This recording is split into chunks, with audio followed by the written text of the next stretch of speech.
Securities Commission, are complying with these international standards. So, and one of the main standards is that the regulator must be independent. So that is what I have to say about the FSC. Some statistics: we oversee 614 firms spanning the securities, pensions, and insurance industries, and over 4,800 individuals. We regulate the insurance industry, including insurance companies, insurance brokers, insurance agents, insurance salespersons, loss adjusters, and so on. And in the securities side, we regulate securities dealers, dealers representatives, investment advisors, and so on, investment consultants as well. And on the pension side, we supervise trustees, pension plans, investment managers, and administrators of pension plans. I think you can go to slide 8.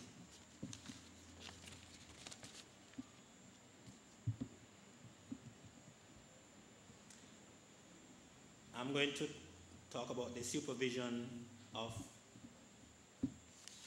sorry, not slide 8, I think it's slide 7.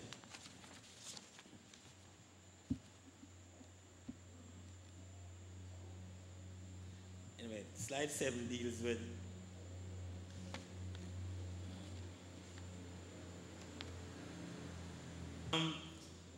just to tell you about the regulation of in the insurance industry. We regulate the insurance industry, the general and life insurance companies, brokers, health insurance, as well as life and general insurance. Regulate the salesmen, the people you call agents. In the FSC, agents mean something else. We call what you call agents, we call sales representatives. Now the FSC supervises the insurance industry through the Insurance Act and regulations. Now, as customers of insurance entities, you must ensure that all the entities with which you are dealing are duly registered. That's the first question you should ask them. Are you registered? And if you are not sure, ask them to show you their registration certificate. The salesmen carry identification cards and so on. At the moment, we are having some technical difficulties where not all of them may have registration certificates, but they will have a letter from the FSC authorizing their registration. All insurance companies that operate in Jamaica must be registered. So how do we supervise? We pay particular attention to the supervision of the insurance companies. And we do this by requiring that all the owners or the shareholders of insurance entities of more than 10% shareholding, all directors, all senior managers must be fit and proper. And by this we mean that they must meet certain criteria. They must be competent. In other words, they must have knowledge, they must have ability and experience to run the insurance company. They must be people of integrity, etc. They must, in supervision, we also look at the level of corporate governance, and there are certain rules that they must comply with. They must, for example, have certain committees of the board specified by the insurance regulations. And those committees must be dominated by independent directors. So by extension, insurance companies are required to have independent directors by law.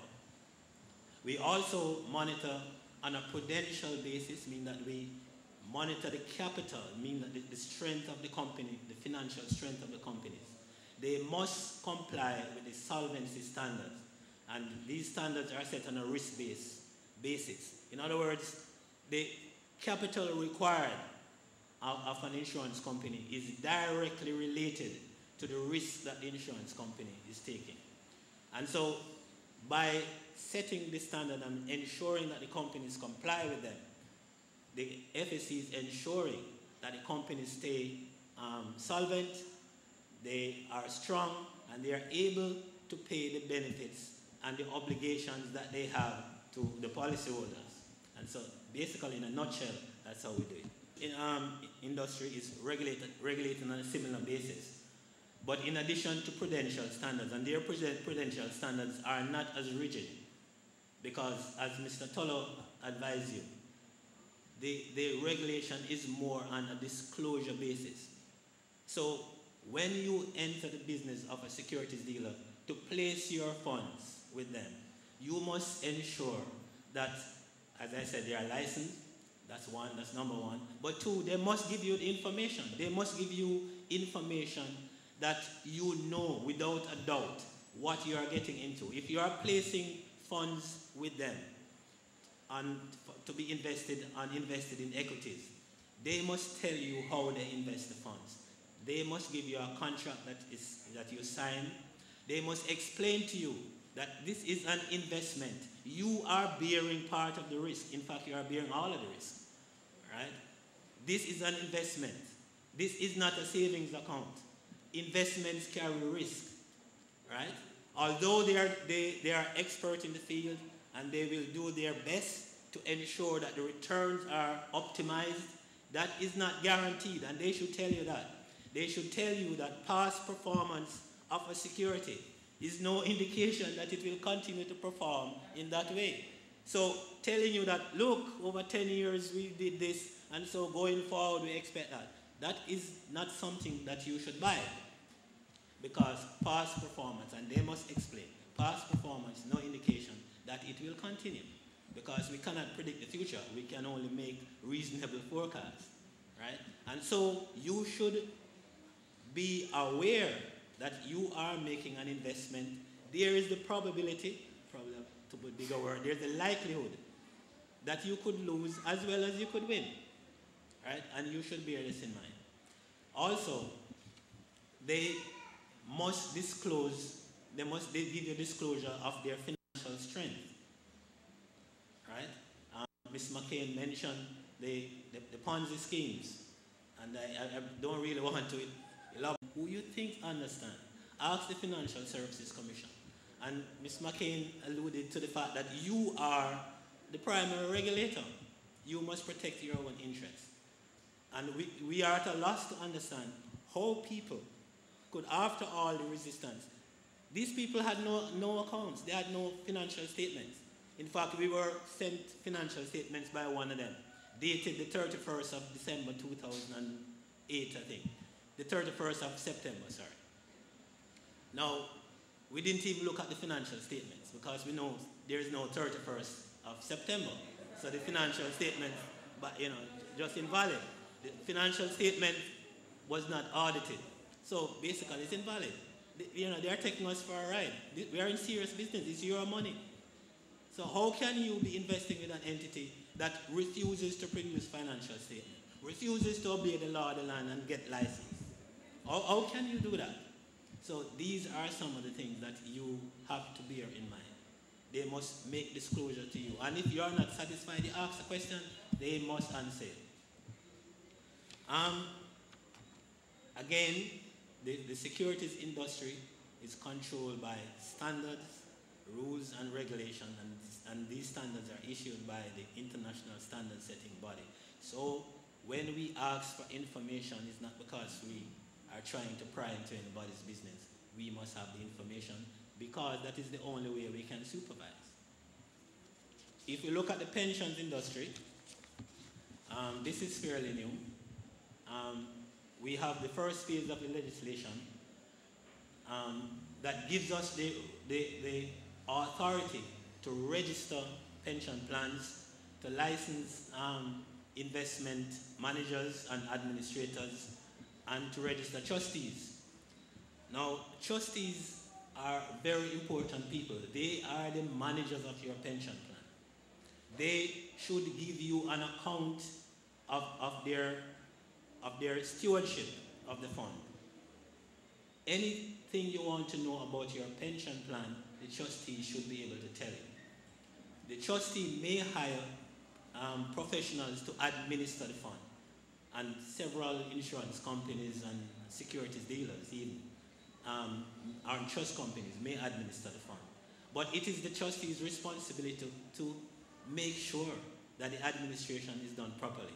Although the administrators are also supervised by the Financial Services Commission, and they are required to file returns, financial statements, a statement of admittance and people who leave the fund and so on.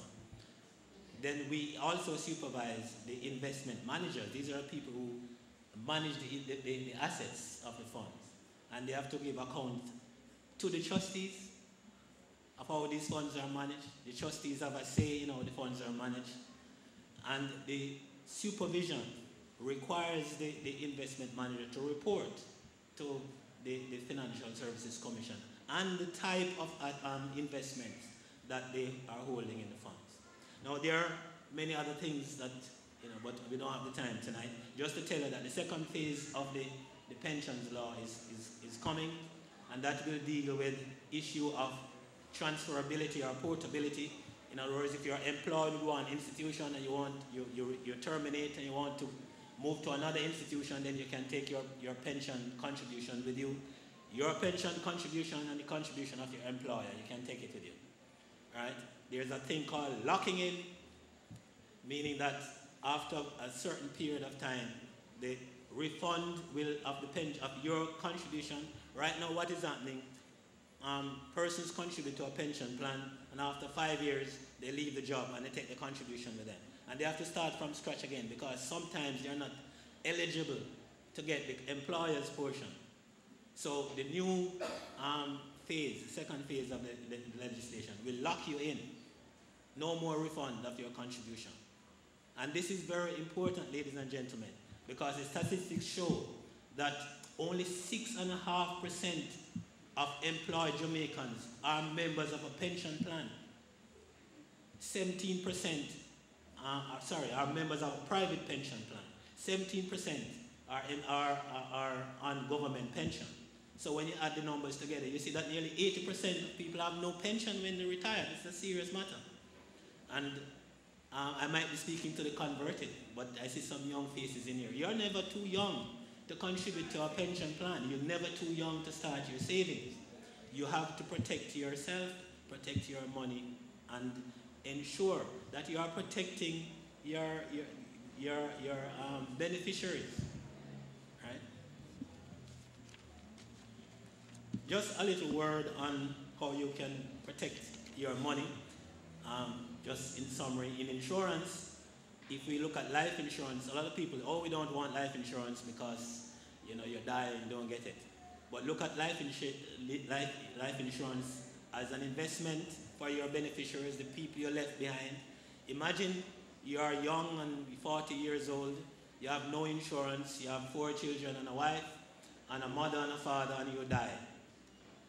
What will happen to them? Right? If you have insurance, the insurance will pay, so at least the children will have an education, the wife will have some funds, and at least she can use that to put herself in a position to be earner herself. Right? That is straightforward insurance. People want insurance that pay now. They want live benefits. That's all well and good. But you have to get the proper information. Some of these investment policies, they promise you the world, but they are catch phrases in the contract. Sorry to use that term. It's not deliberately set out to catch you, but there are terms in the contract that will tell you that as you grow older, your investment will decline because of how the policy is written. You have to know that. I saw a complaint just this week.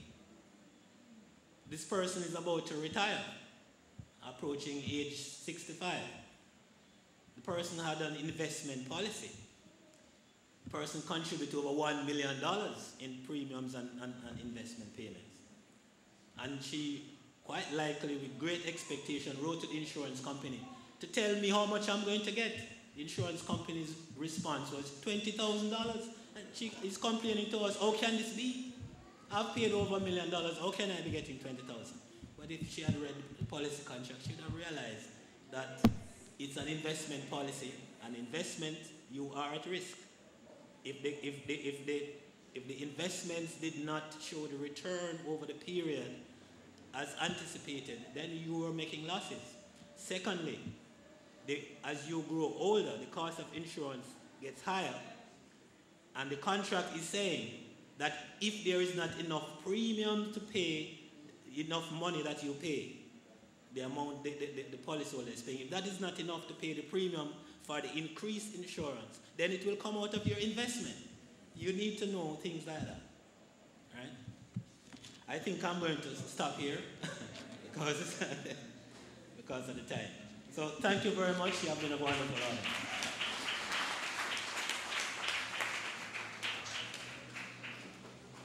Thanks for your patience. We're coming to a close, and I think you've done really well. And now it's time for the question and answers. And you can ask them of any person here. Yes, and there is a microphone right there. Those in front can just look there. So you can get to the microphone.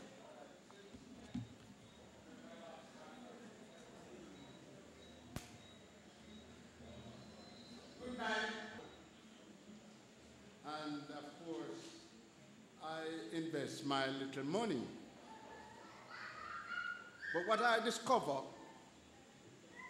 every time that I get a report, there is a part there of they take back some of the money. How is it that needs a pension and them take back my money? The money that I work and put there was already taxed, right? And I put it now to get a little thing on it and government take out. Withholding tax. Can that be omitted from us as pensioner? I want you to tell me about that. Mr. Jackson, Mr. Price, Mr. Price. My apology. Mr. Henry George Price.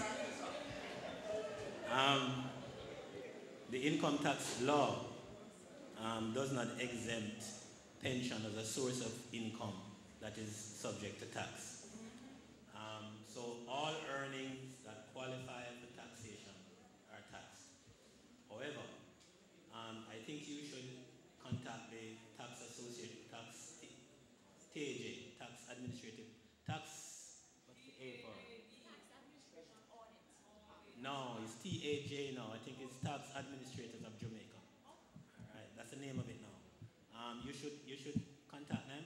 Look up the number. I don't have it on me. Because pensioners have a larger sum of tax-free pay. The non-pensioner, persons who are not on pension and below the age, I think, of 60, have the free pay plus a margin. And it goes up until if you are over 65, it's a much larger figure. So if the pension you are earning is not bigger than that larger figure, then you should not be taxed.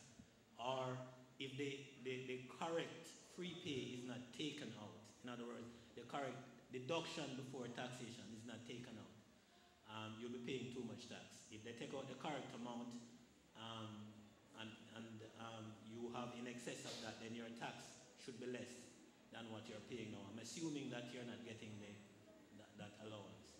So there's a special pensioner's allowance, right? But pension income is not exempt from taxation. That's just a law. Then you understand that income of your investment in that sense. They call that an income and your money and every tax already. You can't understand. You better put the money on that. Because they pay $1 million and put it out and get it to pay money. And then shave you off and they get it. Okay, let me understand you. I thought you said that you were getting a pension and it is taxed. Oh, you're a pensioner, but you're getting investment income. Oh, okay, okay. The answer is this. The answer in the sense of the first part is the same. Income to pensioners is subject to tax. Your problem might be that the institutions with which you place the investment may be deducting the tax at source, right? So they take it out before you get it, right? That's what is happening to you, right? So you should call the TAJ and let them advise you what to do. What I can tell you to do is to make an income tax return, and claim the tax that was paid. Because if your investment income is below the tax-free threshold, then you will be refunded the tax. But talk to the TAJ, because you might get a dispensation from them where they give you a certificate to take to these investment houses, asking them not to make the withhold of the tax. Right? They might, depending, of course, on how much it is. But if the sum of your investment income is not above the threshold, and I'm sorry, I know the threshold for the ordinary threshold is 441,000, but it is for pensioners is about. I think it's more. It's almost double that. It's a big amount, right? But call the TAJ and they'll be able to give you all the information. Good afternoon, ladies and gentlemen. I am Alwyn Cassie, right? I would like to clear a misconception that I think was made in Ms. McCain's speech. It's regarding the credit unions. Now, credit unions are not insured under JDIC, or they are not regulated by the Bank of Jamaica. Now, that is true. But that is not to say that credit unions are not regulated or your savings are not insured. Now, rest assured, everybody, all credit union members here, your savings are insured by the Kuna Mutual Insurance Company, which is an international insurance company, and you are regulated by the Credit Union League. Now, another piece of information is that each year credit unions donate or contribute some money to what is called a Credit Union Stabilization Fund that is managed by the Credit Union League. Now, this money is there as a buffer to what they do. They continuously assess the credit union. So if there's a credit union that seems to be in trouble, that money is there to nip it in the bud, to assist them before it reaches an alarming level. Now, I'm just saying that your savings are safe at credit union. Thanks. Was it Mr. Castle or Mr. Cassie? Okay, well said, sir. Ms. McCain was discussing Jamaica deposit insurance, and so it was in that context that she made the statement. And of course, what she said is true, right? But what you said also is also true. And I am a credit union person myself, so I know what you're saying is true. I can't see because of the light. Hi, good evening. I'm Jason McPherson. I'm actually from Kingston. I'm a sales rep with Civic work. My question to you guys is, since I've been in high school, I've wondered, money is a major part of our life, right? And I notice in regards to education, it's not a part of the curriculum. With the fact that JDIC is here, the BOJ and the FSC is here, what can you guys do to help finance become a part of the education, the whole education structure from the primary school level, the prep school level, come straight up? Because all of us have to face it when we leave school, but then most of us in here don't know anything about investing, how to save properly, how to budget. It's not taught at the school level. And all of us have to face it in life. So what are you guys doing? Or may I suggest to you guys that you guys put some pressure on the government or suggest it, being that you're the regulators, that it is added to the curriculum to the whole education process.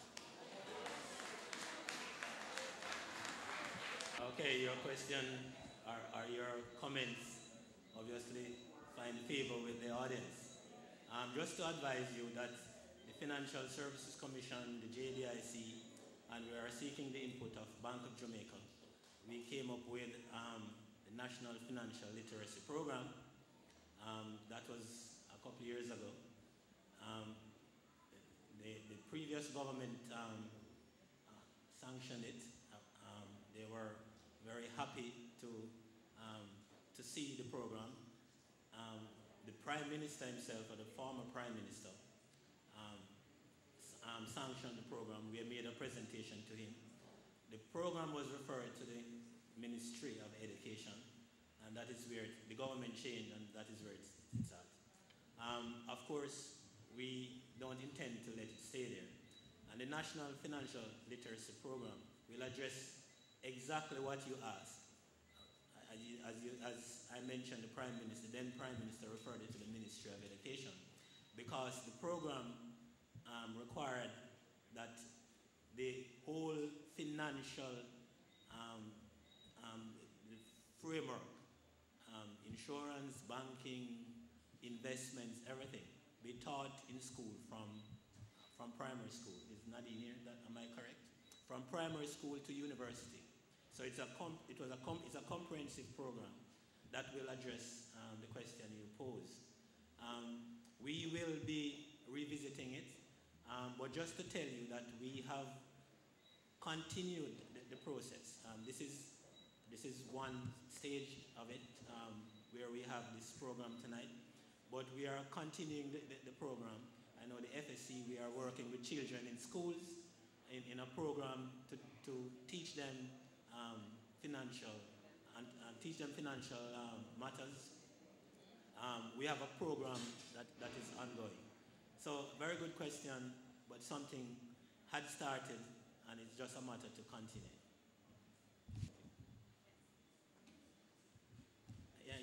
Yes. Can I address you, sir, from the Financial Service Commission? I'm not quite sure how to phrase my question, but I try.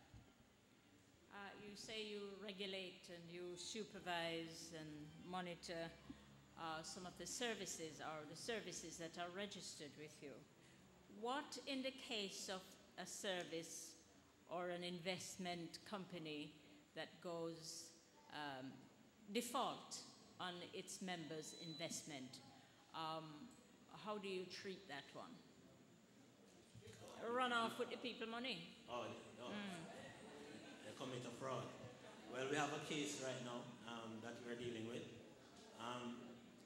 With the best will in the world and best supervision in the world, if people collude and commit fraud, the supervisor basically is almost helpless. Our intervention requires that we take over the company, which we did in the instant case. We put the company under our management with a view of securing the assets. And having done that, we apply to the courts for an order for liquidation and leave it at that. The court, in this particular case, has sanctioned the appointment of a liquidator, and so the matter is with the liquidator. But where fraud is concerned, especially where there is collusion, and I'm not saying that that was the case in this present instance, because it is a matter before the court, and it's being actively investigated by the police. But where fraud has taken place, it's very difficult for the regulator, because you are monitoring today and the assets are there, but tomorrow when you are not physically present, then the money is gone. So it's very difficult. Yeah. And this is why the investor has to be alert. You have to investigate. You have to report matters that don't seem to be too right, and report them to the regulator, and we will act. And as Ms. McCain said, you are basically the investor, the customer. what individuals, the investors, money? What will be the outcome after such investigation? I hope that the outcome will be that you recover your money. It's very difficult for me to say what it will be, because the liquidator or liquidators, their job is to realize the assets and to pay out to the persons who lost, the creditors. Okay. So I can't really tell you what the outcome is going to be, but I know that is what they're trying to do. I suspect that your company was set up after Workers' Bank collapse. Was it? Your suspicion is correct, yes. So, but you can ask a question. And what has happened to Workers' Bank, and is it defunct completely? People have lost everything. Workers' Bank, Jamaica Citizens Bank, Island Victoria Bank, and Eagle Commercial Bank were merged into, first it was Union Bank, but now it is RBC. So is there any chance of people getting their money back from their investment? You mean like in stocks? You had shares in Workers' Bank? Yes. I don't think so anymore. There was a small payment, I don't remember if it was 40% or what it was, to shareholders in Workers' Bank some many years ago. But I think that is it. What about Sibani? Do you have any control over that? No. It irks me to see that there are directors who are getting pay, and the people who invest a small amount of money cannot retrieve anything from Sibani. I know the shares worth very little. Sorry to interrupt you, but the shares of Sibani, are they still traded on the stock market? But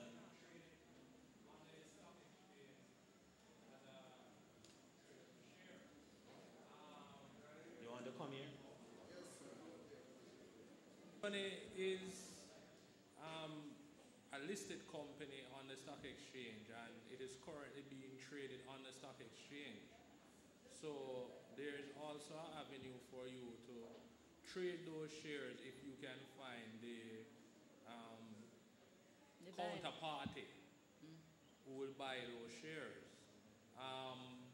Notwithstanding the fact that the company is almost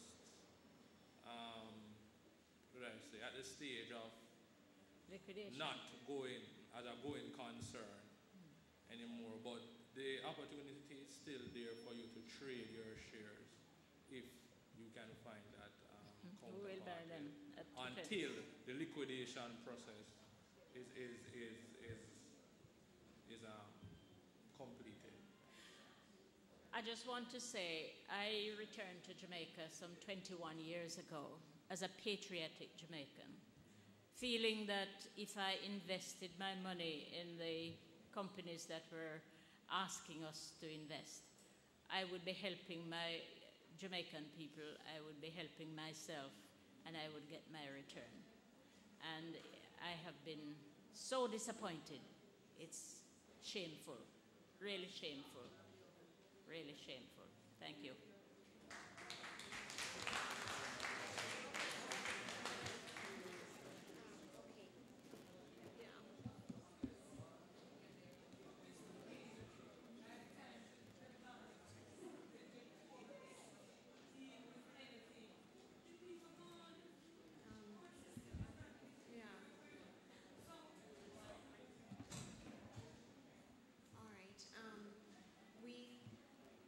We understand what happened, but we did have a financial crisis in the 1990s. And when you have financial crises, sometimes these things can happen. Yes. I know it's a burning issue. People losing money in companies and so on. People losing money in Ponzi schemes. And there seems to be nothing being done. The securities law, there are amendments being proposed to the law. The IMF actually reviewed the law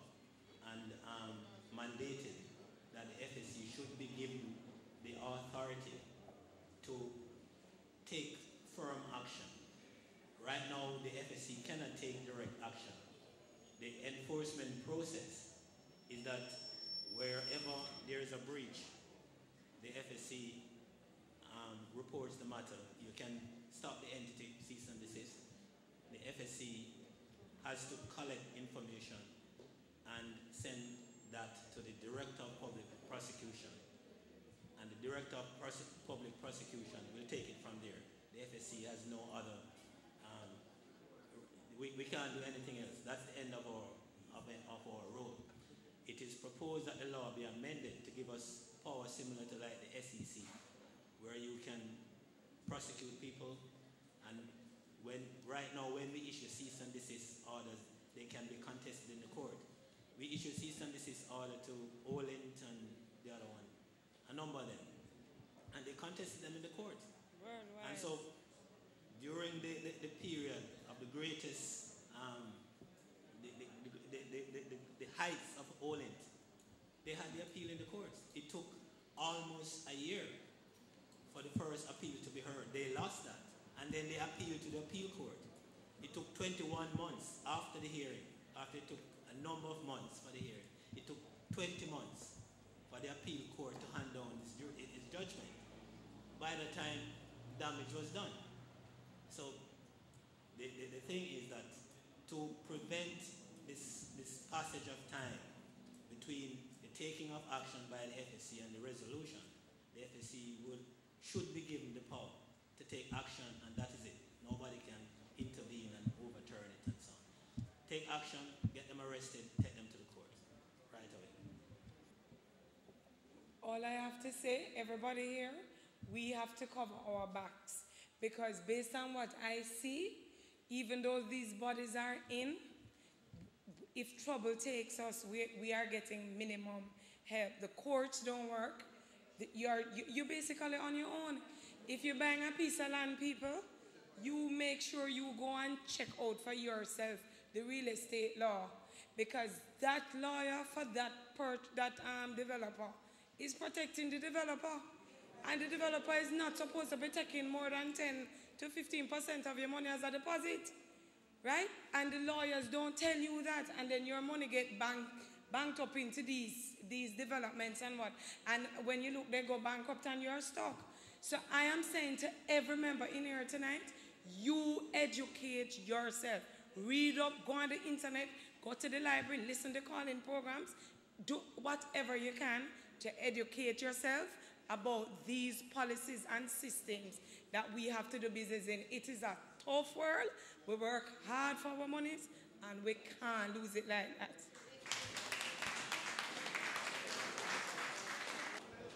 Okay, very important message, and I think that ends the questions and answers here tonight. But as I indicated, you go to our websites in your brochure, in your little package there. All the institutions are there. If you look, you'll see all the telephone numbers, email addresses, and that sort of thing. We have one little, to relax us, wind us down. We will have a primary school, one more dance, and then it will be refreshments. Let's welcome them again.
Mason Hall dance troupe have just done for us tonight. I'd like to make a presentation to the Mason Hall School.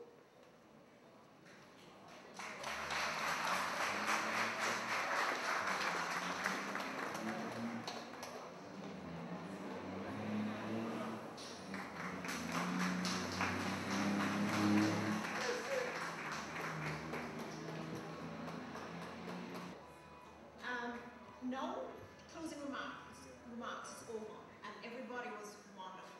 So I'm going to do it fast.